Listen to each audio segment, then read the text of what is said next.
মাননীয় স্পিকার, একজন ভুক্তভোগী নারী অভিযোগ করেছে ওনাকে ধর্ষণ করা হয়েছে সাপ্তাহিক ভোট দেওয়ার কারণে।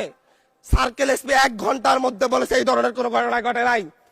আজকে 42 দিন পার হয়েছে, এখনো ডিএনএ রিপোর্ট আসে নাই।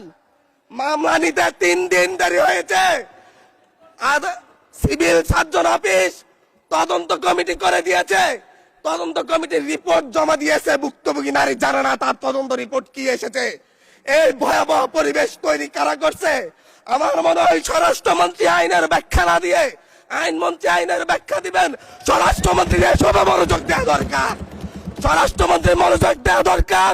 সারা দেশে কোথায় কোথায় সন্ত্রাসীরা রয়েছে সেই সকল সন্ত্রাসীদের তালিকা করে তাদেরকে বিচারের ব্যবস্থা করা দরকার। স্বরাষ্ট্রমন্ত্রীর উচিত ধন্যবাদ মাননীয় সদস্য। নেতাকর্মীরা হত্যার শিকার হয়েছে তাদের বিচারের ব্যবস্থা করা দরকার।